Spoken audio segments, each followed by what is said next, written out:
Argiaren podcastak. Makin gaur sarle badakau.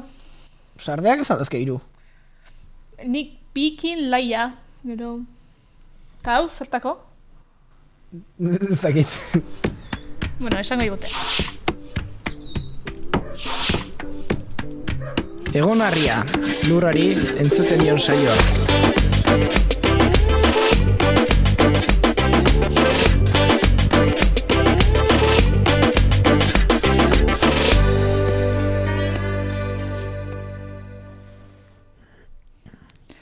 Ongi etorri, hau egonarria saioa da, eta beste astebetez hementxe gaude. Makin eta Eli, haupa zuri ere, Makin. Egun zuri, Eli.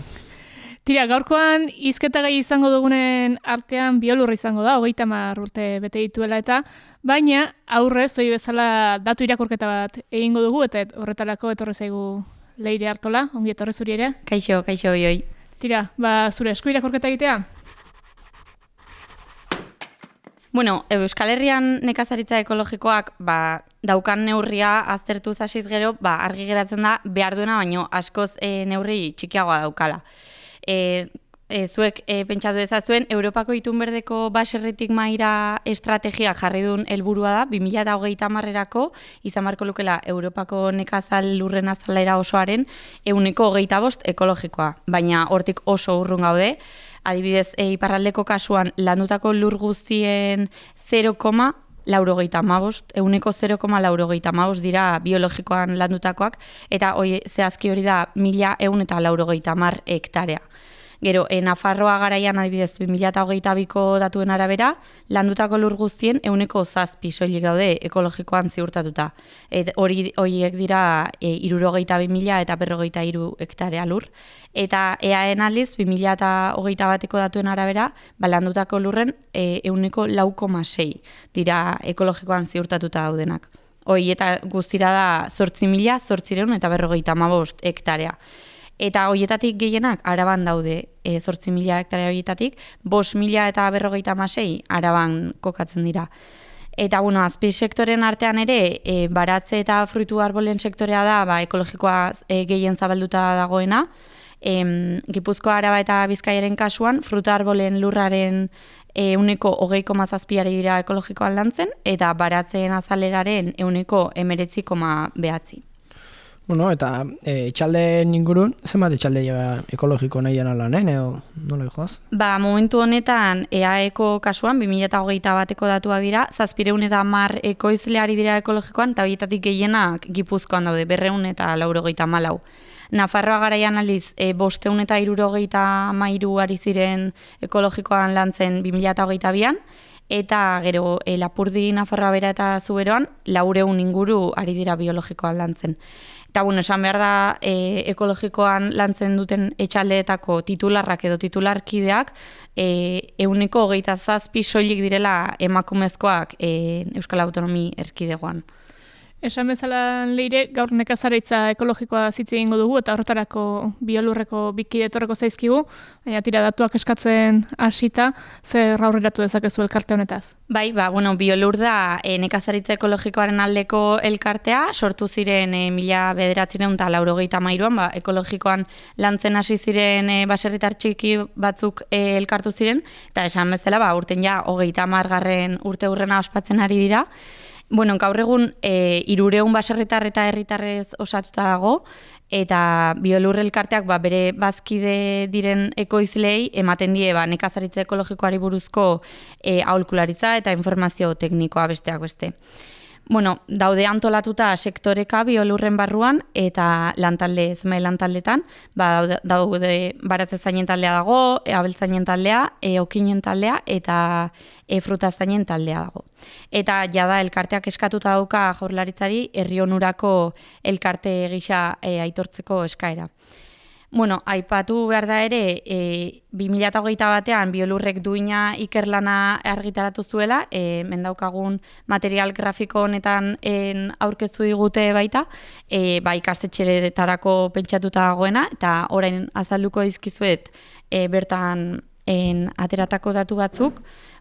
Baratze ekologikoko lanorduak eta soldatak zenbakitara ekarri zituzten ikerketa honetan, eta horretarako egin zuten Gipuzkoan eta Bizkaian 11 baratzeri jarraipen zehatza egin zieten.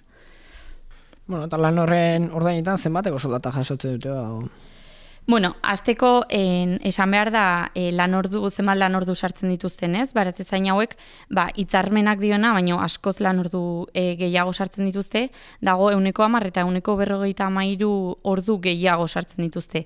Lan hitzarmenak jartzen du 1800 ordu sartu beharko lituzketela urtean, eta orokorrean baratze zain ekologikoek sartzen dute batzuk 110 gehiago, eta beste batzuk are 153 ordu gehiago ere sartzen dituzte. Eta zuk esan diazun galderari erantzunez, horren ordainetan jasotzen dutena da eskubide sozialen kartak eskatzen duena, baino eskatzen duen soldata duina, baino txikiagoa da. Eskubide sozialen kartak jarrita duena da 16.800 euro jaso beharko litzakela soldata duina izateko urtean, eta baratze zain ekologikoak batez beste urtean 14.990 euro jasotzen dituzte. Ez dira iristen, ez da 15.000 eurotara. Tira, aipatu duzunetik eta ekologikoan hitz egin da, beti datorkigu burura kalean ere alaxi esaten delako karestia dela, baina aipatu duzulen ere ekoizpen duinari buruzko ikerketa bat egina dutela, eta hor egin dute azterketa bat, ez? Duin izateko zenbat behar lehen. Bai, eta hemendik ateratzen dugun ondorioa da, barazki batzuk kostu prezioa baino merkeago saltzen direla, eta hemen ere argi ikusten da ez, barazki bakoitzak ze kostu daukan. Ikusi dugun bezala, sartzen diren lanordu horiek guztiak ez dituzte kobratzen, ez dira prezio horretan ikusten. Pantailan ikusi ditzakezu orain, ikertu dituzten 12 barazki horien kostu prezioak eta salmenta prezioak, eta horien aldea, ez? Hemen aipatuko ditut orain 3 esangoratsuenak edo benetan argigarriak direnak esan duguna ikusteko. Adibidez, aipatuko ditut 3 egunerokotasunean gure plateretan aurkitu ditzakegunak. Azenario kiloa ekoiztea kostatzen da 4,8 euro, baina aldiz, 3 edo 4,5 eurotan saltzen da. Orduan, ondorioa da, prezio hori garestienean salduta ere, kostu prezioa baino 30 zentimo merkeago saltzen dela. Gero, brokolia ekoiztea 5,44 euro kostatzen dela ondorioztatu du Biolurren ikerketak, eta aldiz, 3 euro terdi, 4 euro artean saltzen da. Orduan, garestien salduta ere, kostu prezioa, baino euro bat merkeago saltzen ari dira. Eta leka adibidez, ekoiztea kostatzen da 12,75 euro. Baina aliz saltzen da 4 edo 7 euro artean. Beraz, garestien salduta ere, 7 eurotan salduta ere, kostu prezioa, baino 5,75 euro merkeago ari dira saltzen. Orduan, hori dena zergatik pasatzen da, salmenta prezioan ez daudelako kontuan hartuta sartzen dituzten lanordu guztiak. Beraz, kalean esaten denean ekologikoa garestia dela, pertsona horiek kontuan izan dezatela, ekologikoan ari diren baratzezainak benetan direla gaur egun herritarron prezioi eusten ari direnak, eta ez dituztela haien ordu guztiak kobratzen, beraz, kontuan hartzeko erosten dutenean ere zer dagoen horren atzetik, ez? Eskerrik asko Leire, emandako informazio guztiatik. Fiskak gaian sakontzen jarraitzeko, ongi etorri emango jau Biolurreko kidei, bai Miriamei eta baita Peioi, eta, eskerrik asko ba. Hala ere, uzten badiguzu, zuruk ekarri diguzun Biolurreko material hori, ikasmaterial hori, zer iruditzen saskira sartzen badugu? Bai, noski, nik ez, Biolurrek eskainitakoa da, beraz, saskian ere hori jaso ahal izango dute, bereziki eskoletan eta oso baliagarria da, eta, Biolurreko egero esango dute, baina salgai daukate, beraz, hortxe datu hauek ere. Oso ongi Leire, esan bezala pasoa emango diegu, eta horretarako Biolurreko bikide gonbidatu ditugu, Miriam Arrizabalaga eta Peio Rubio, beraz, hori emango diegu pasoa.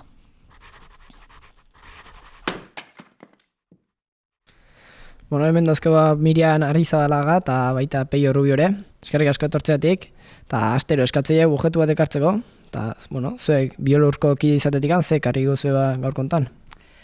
Egia esan da, danak berdina esaten dugu, zaila dela objektu bat aukeratzea, baina nire kasuan pixka, egunerokotasuneko baratzeko lana eta biolurreko martxa desberdintzia saiaitez itzaten, eta taldean ere galdetu nuan.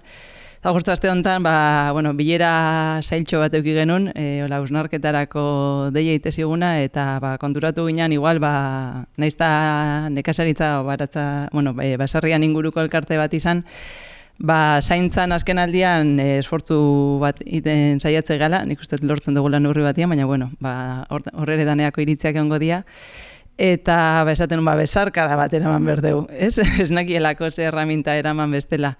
Eta taldeko kide batek proposatu zian besardakada eraman behar dezu. Eta hau dator, baserritik mundura formazioak 2 edizio eukizitun, eta 2. edizioan ito hau nolabait sordu zen, nik gaizki ulertu nuan hitza bera, ze berez nik esaten nuan sarda eta besarkada batzen zituela, eta sardan eretzako, euskeran hitzak laburtzeko dakagun joera horrekin, sardan eretzako hau zen, baina gero Mirenek argitu ziten, sarda berez arrain multzo batei referentzia egiten zion hitza zala, eta ez sarda, baina gure ganatuta genuen hitza, eta ideia, eta orduan besardakada.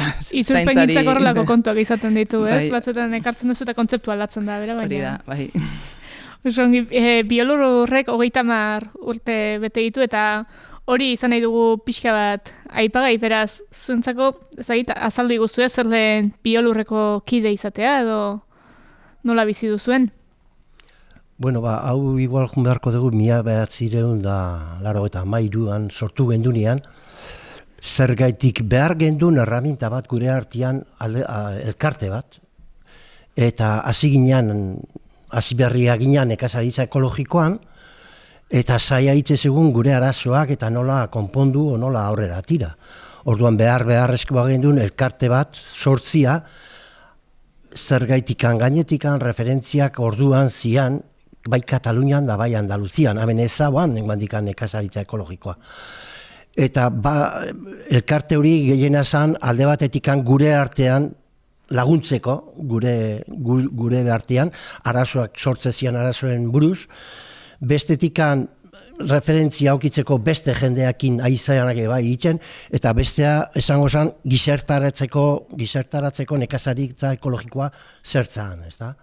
Horregaitik beharrezkoa gendun elkarteru eta sortu gendun biolur elkartea, baina printzipioz gure artean laguntza itzeko baten bestean babesa aukitzeko elkarten bidez.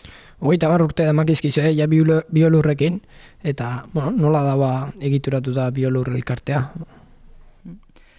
Lehen aipatu duan bezala, batez ere ekoizle eta kideak batez ere herritarrak eta ekoizleak gira, gero badaude erakunde eta kontsumo elkarte edo bestelako egiturak esango genuke, eta batez ere egunerokotasunean ekoizleekin lan egiten dugu, lantaldetan banatzen geha, lehen aipatu dan bezala, gaude baratzainak, abeltzainak, igual talde dibertsuena litzakela ez, erleetatikan behietara dijoan proiektuak daudelako bertan, eta gero badaude okinak eta frutasainak. Egia da, badakagula elkartean bertan pertsona referente bat, pixkat lan teknikoagoa egiten laguntzen duena, baina saiatzen geha beti ere elkar ezagutza eta elkar laguntza hori pixkat bultzatzen eta elikatzen.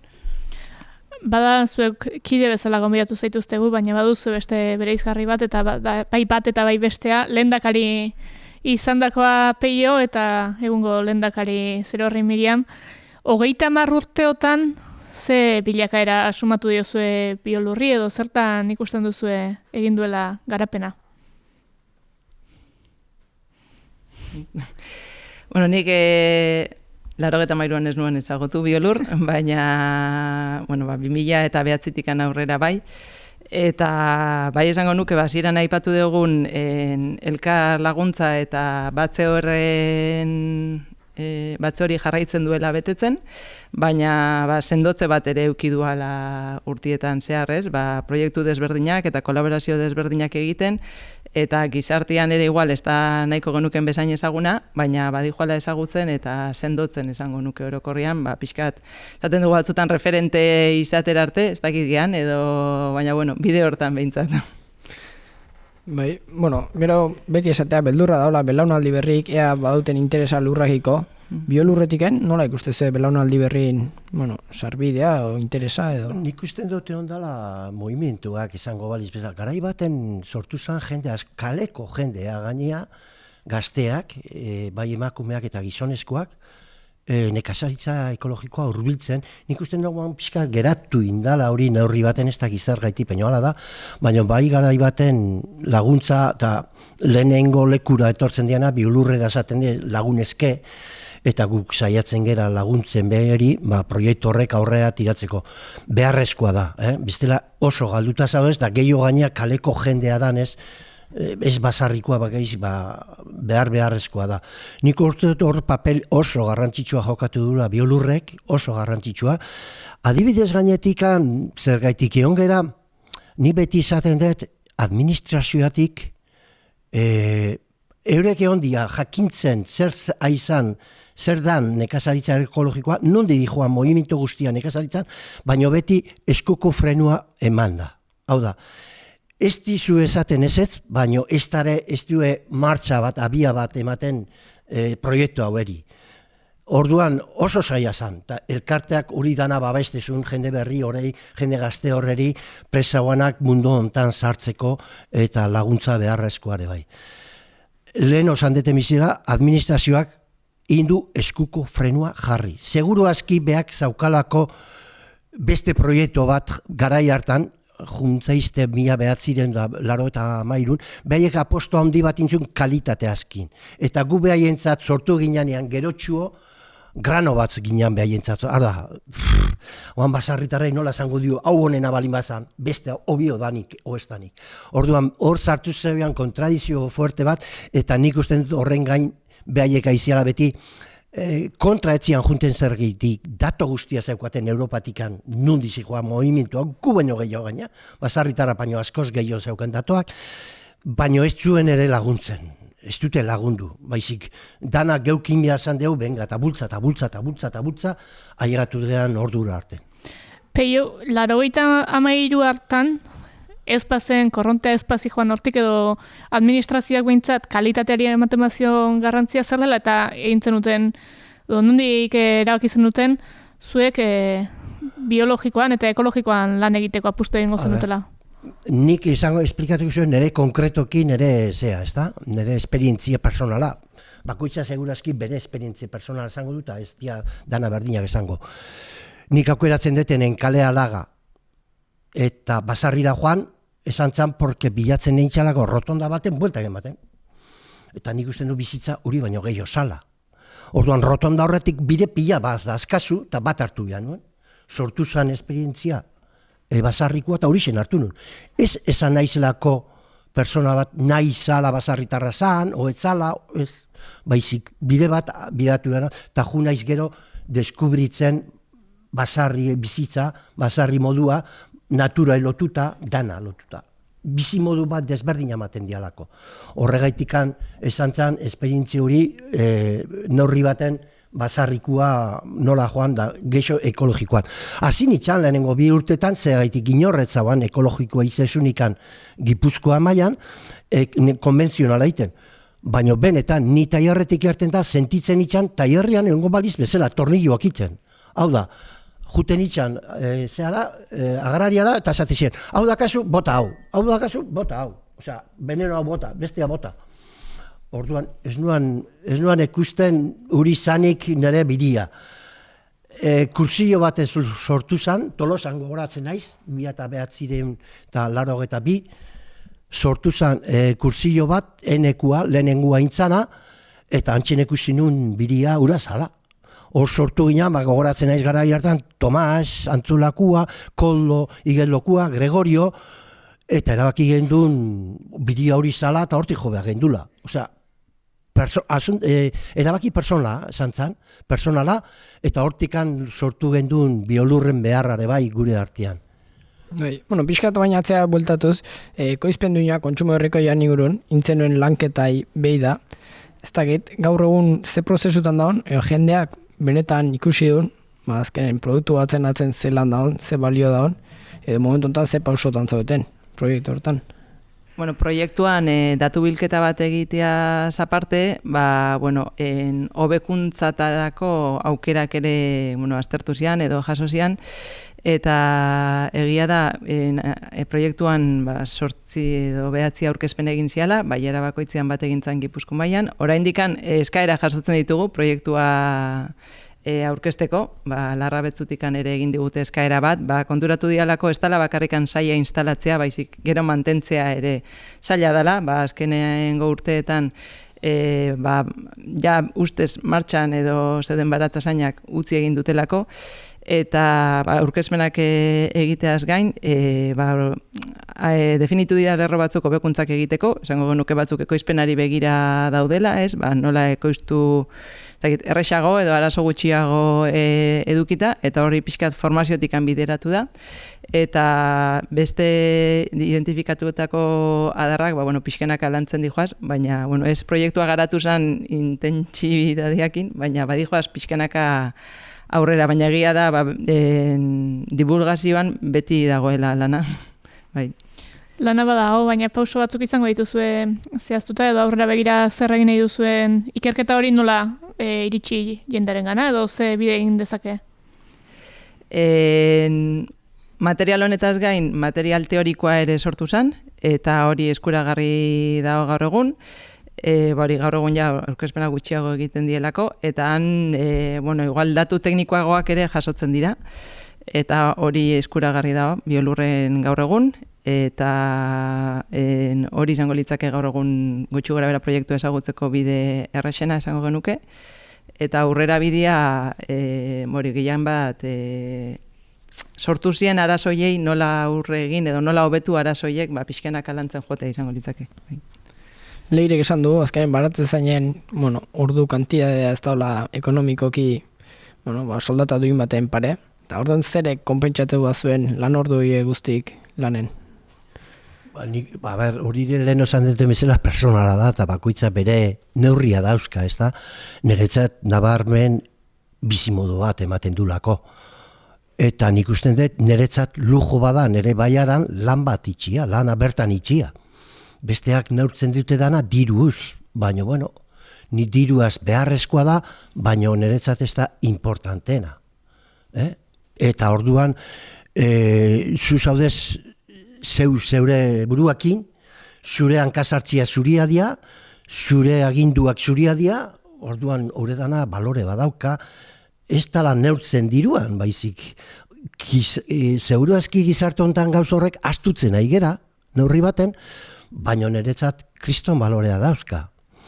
Eta gero, esaten dizuetena, jaiki, baiarak kusten egon, makurtuta txurrak egin da, lana egiten da zea, hori gaur egunean, dijoan bezala, garaiontan guazen bezala, mundu hontan, nik usten dut balore gehiokiko dula neurri baten.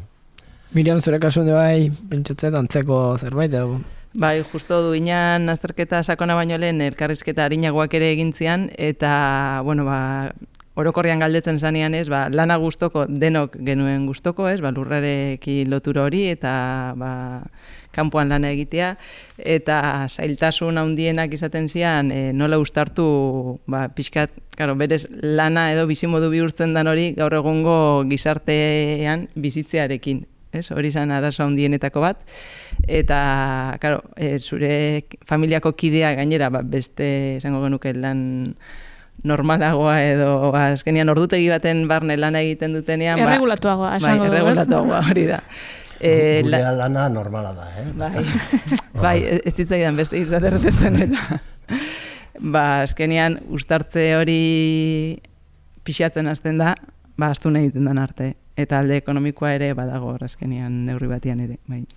Uste duzu, zaintza ere aipatu duzu eta besarlaka da, eta hor badagoela lan bat egiteko, badaudela aukera batzuk ekologikoan lan eginda ere, edo baratze zain izan da hobeto bizi ahal izateko, edo lan horiek pixka bat denbora librarekin eta uztartzeko, badago margenik edo lurrak agintzen du era bat eta horregon beharra dago.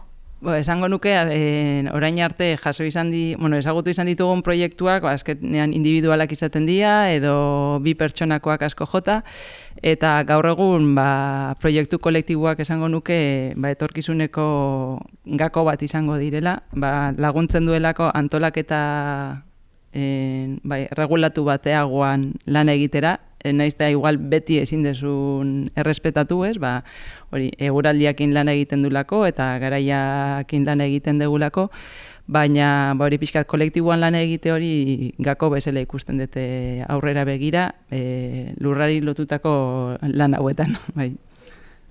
Bueno, gero astero ere bai, esperientzia kontatzea etortze zaigu nahi, ite jo beti galdera antzeko bat.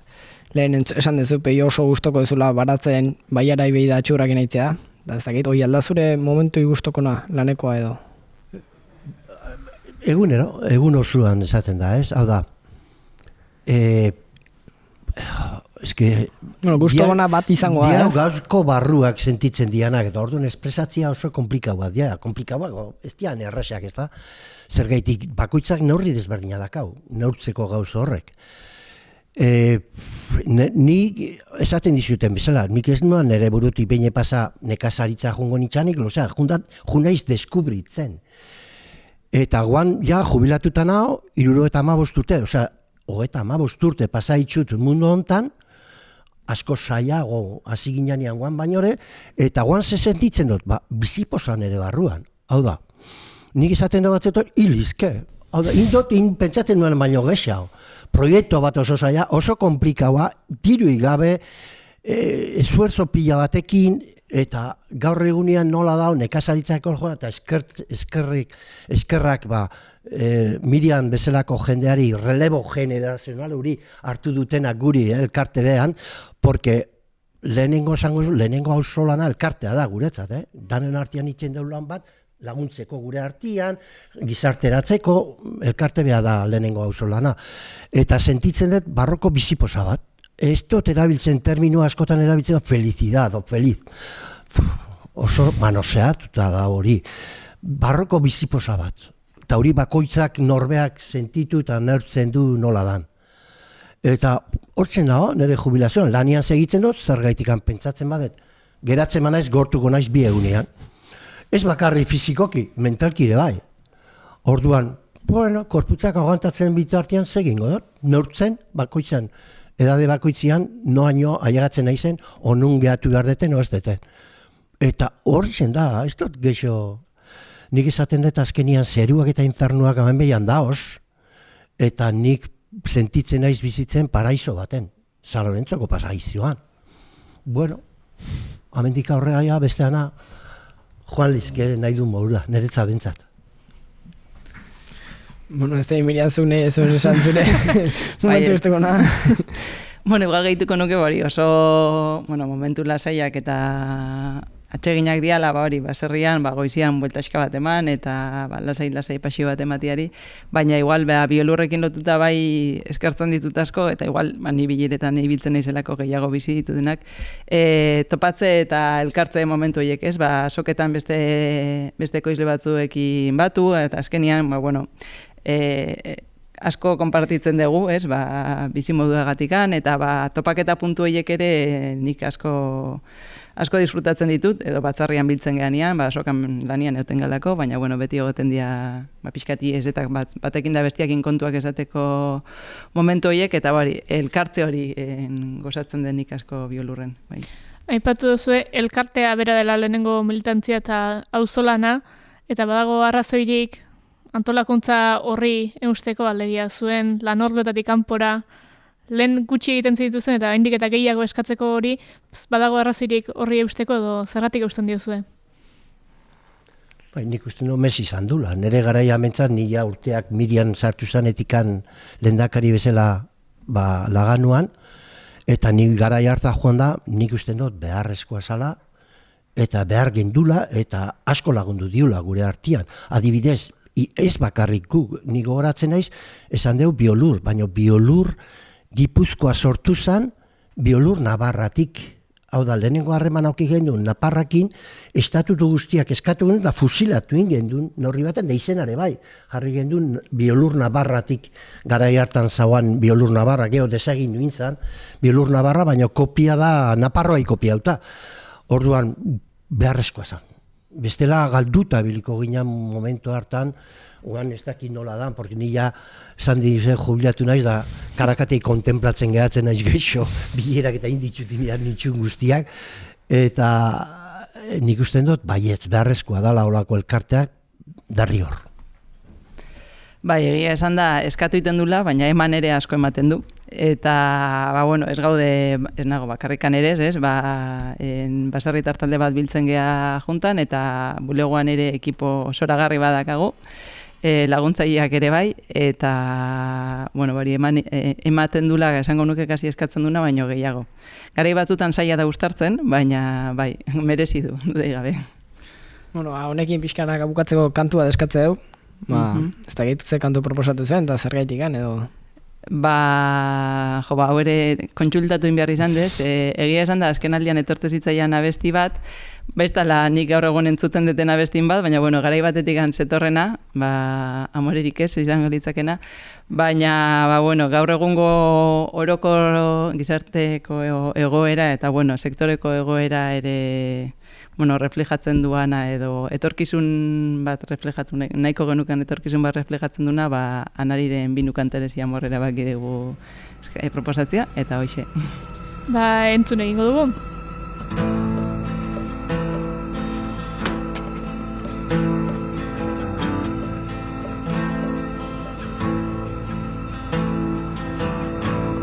Oinentzungo duzun hau,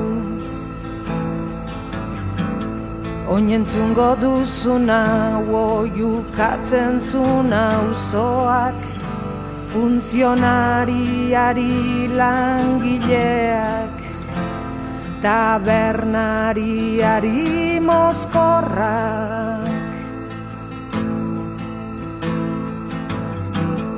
Oinentzungo duzun hau, esan zuen presoak, oiukatu maitaleak, matxaienak lurrari, erizainari gaxoak.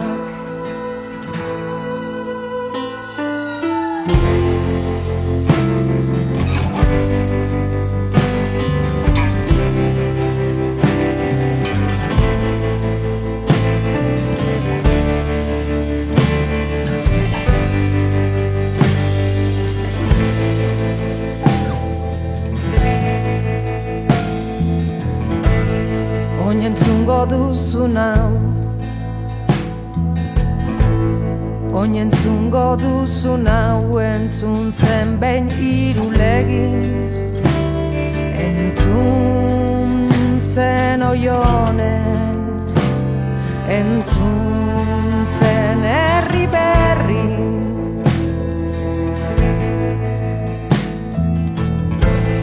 Ta gertatzear zena,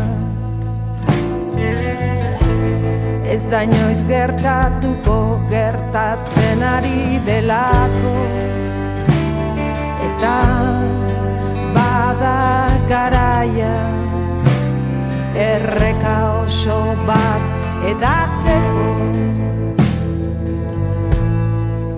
Kantatu, maitatu eta dantza, ezin bada ez da gure iraultza, berreskuratzeko dugunagatik, topa egiteko ez bada botilar dorik, eta ez badu uzten kantu bat ezpainetan, inoiz ez dezagun sekula ez esan. Kantatu, maitatu eta dantza, ezin bada ez da gure iraultza, ez badugu bihotzetan odolik, Cabernet Sauvignon bat bezain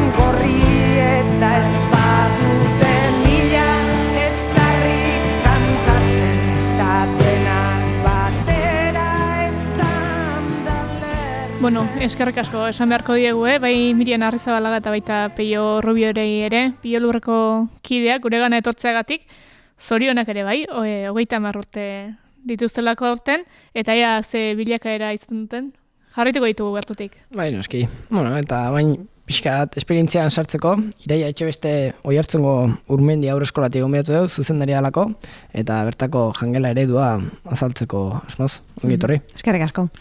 Bueno, aipatu eguzua, zer dama haurreskolan zabiltzaten proiektua, azkeneko urte hauetan?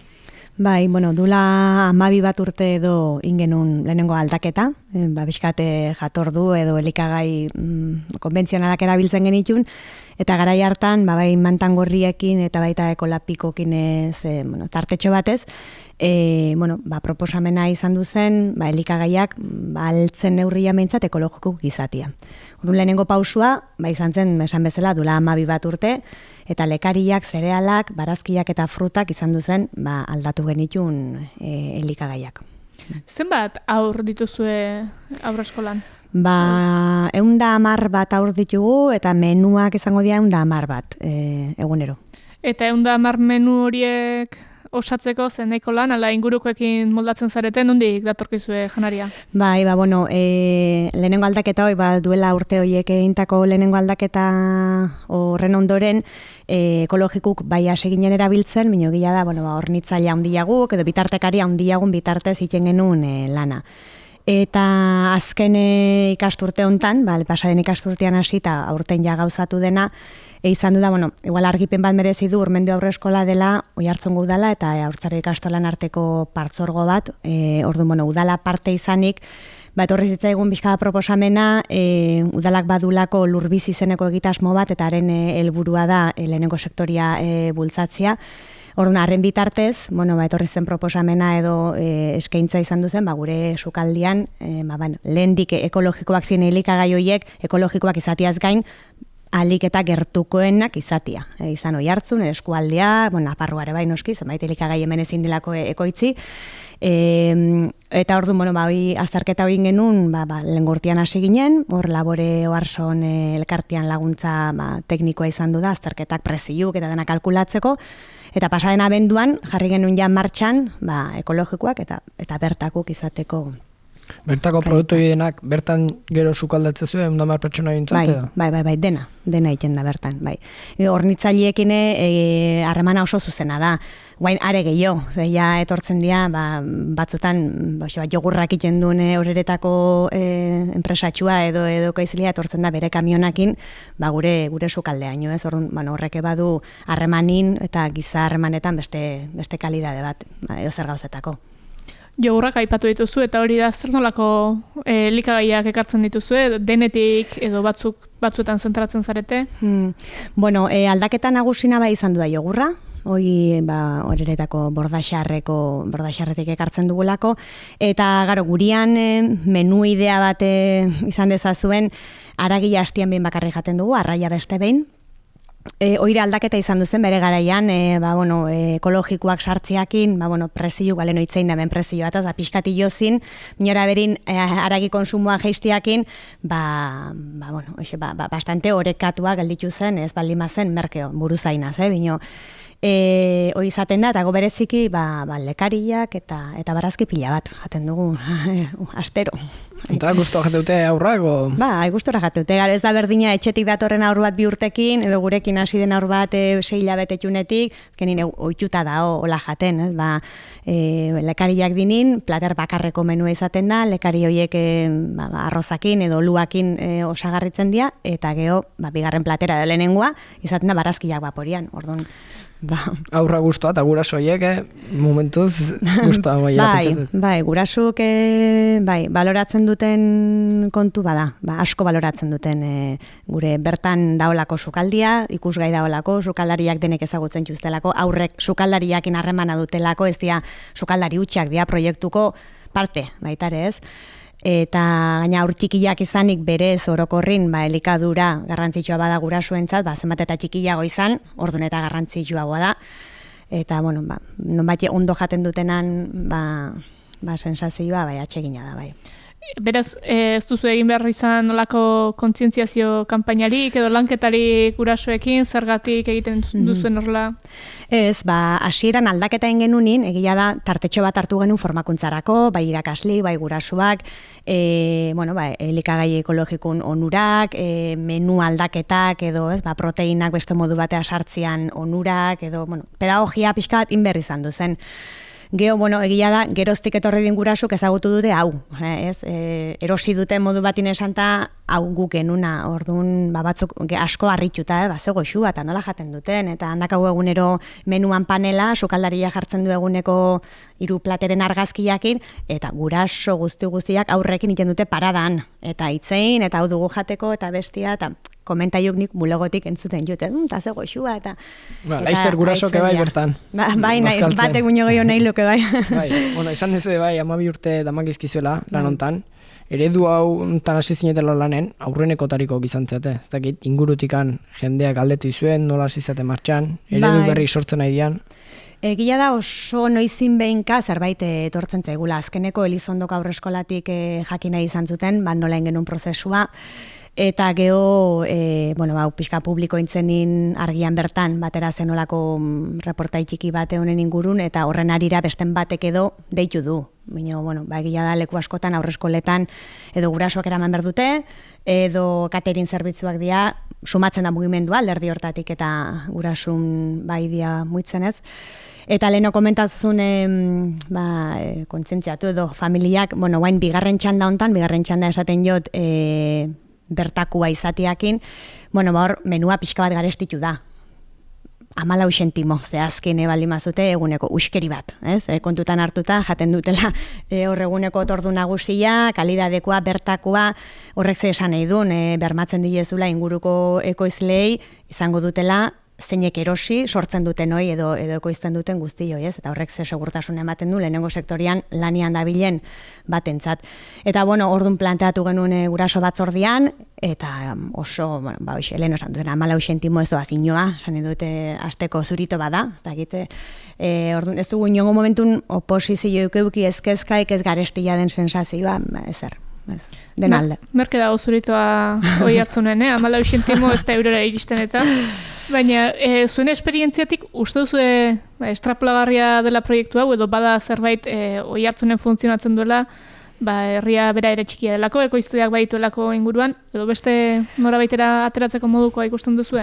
Nik uste dut horren atzin badaudela baldintza batzuk gure alde daudenak hoi hartzunen kasun da, lehendik elikagai ekologikoen aldaketa ina daola, ez da berdina zerotik hasi berdin proiektuk, edo menua erabat errebisatu berdena, edo sartu berdinak lekari gehiago, edo, hoietan, ingurun badakit aidela jantoki bat minogei hortan saiatzen, eta badaude hor, kezkar, retizentziak, lanitxoko itxura batzuk, aldaketak ematen digun beldurra, izangote da beti nahi duten elikagaioi, edo nire menurako berduten elikagaioi, orduan, hor da horeka pixkat malgutasuna, zakaso zu planifikatu badakazun menu bat, baliteke, guraldi txarra indulako, ez eotia nahi beste, orduan, kaso moldatu bertzu, ez da gauza bera, 100 menuin edo 500. Orduan, indatekela uste dut, goi hartzunenen badakagu, elika dakagu, baratzak jugu, gure alde bada hori nosko. Nolabait komunitate bat egoteak eta hor sare bat lagungarria dela. Antolakuntza ordenen, aurreskola da antolatzen duna, edo kanpoko eragileek, esan dezu udalak parte hartzeula? Udala izan duzen pixkat horren bultzatzailea. Lur bizi egitasmun barruan ikusizulako aurreskola izan zitekela, praktikan egingarria dela ikusteko eredu bat, eta beste ire esateko, beira, egin daiteke, ez dia 20 menu, 1 menu dia, ez da asko, minez da gutxi, orduan, geoiakudeak eta gure esku dago, sukaldariak itxentzu pediduak, hitz egiten du ekoizliak zuzenin berden kasutan, laboreo barsoa hor dago, baita laboreo barsok ematen du babesa handia, zerbait ez baldin badao, beste hornitzaile bat zekun badakatelako harremana, orduan haien bitartez dugu, pixkat babestua gaude, edo bermatua dugu izango dugula, elikagaiak egunero sukaldean. Oso interesgarria zuen esperientzia, herri gehiagotan ere antzematen den, eta Eta ez dizugu badakizu zozketa bat egiten dugula, ez dizugu eskatuko zuen aurreskolako menua sartzeko, baina bai galderatxo bat egiteko, ze saskia betetzen doa, beraz. Bai, Leirekin komentatu dugu, karo, honea ekartzekoenakan bakarra zen eguneko menua eta gaur genitun garbantzuk eta barazkiak baporian, aza eta azenaioa. Eta ordu galdera pixkat hortik botako dut, ez? Lehen esan dute 110 menu prestatzen txugula, orduan galdera da zenbat kilo garbantzo erabiltzen txugu hortako, sukaldian. Ez dakit, gaur bazkalduko, eta pixatuko, eta zen bajat egiten. Bueno, kontuan hartu aurreskola badela, Ez dakit bueno, jaten duzu makin jaten dute, ez pentsa, harrituko zinakete, batek heldua bino gehiago jaten dutela batzuk. Orduan prepatuko jot norbaitei pixatzeko, ze saskiare, egia esan potente hau, esan digue EHZ-etako sarrerak ebai daudela saskin. Hori da, bertan ere elikadurarekin gainera egiten dute gogoeta eta praktikara eramaten dute, beraz, zenbat sarrera dira, pare bat sarrera direla esango nuke. Bueno, horiek ere saskira sartuko ditugu gaurko partez, eta bete-betea dugu, ze argiako produktua ditugu, bizi baratzeakoak, eta baita Garbine Larrea izan genuen, bere libururen bat ere tartean badago, horrez gain, Arrumarrate baserriko baserri loreak lore sorta lehorrau, Perrapa baserriko txuleta eta aragixetua, Irure txikiko ogia eta gailetak ere baitugu, EHZ-etako bizarrorea gehitzen baitugu, Biolurreko ekoizpen duinako eskola materiala, ez da gizar gehiago kabitu daiteken. Jazozketa egin beharra daukagun, Matxin. Nik uste lehenengo garbantzu pixatu eta zozketa egitea. Garbantzak pixatu eta esaiguzue erantzuna, argiako WhatsApp zenbakira, audio bidez, mezu bidez, nahi duzen bezala. Zenbakia 688-864-462, Matxin? Bai, 688-864-462. Horrela xe, gonbita hori luze duta, eskarrik asko gure etortzeagatik berriz ere, eta hemen txotziko dugu saioa. Hoi da, esan, argiako plataforma guztietan daula ikusteko aukera, bai bideopodcast eta podcastetan, eta gainontzeko tokitan. Sondo Matien, lanak entzeko moduan zude. Eskarrik asko denoi, horrengora arte.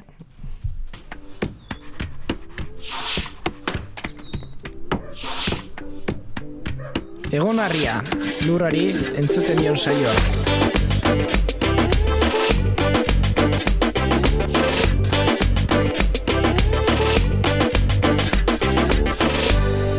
Podcast hau libre eta doan zabaldezakegu argiaren komunitatea osatzen duten milaka lagunek proiektua diruz babesten dutelako. Zuk ere kazetaritza independentea bultzatu nahi baduzu, egin zaitez argiako kide.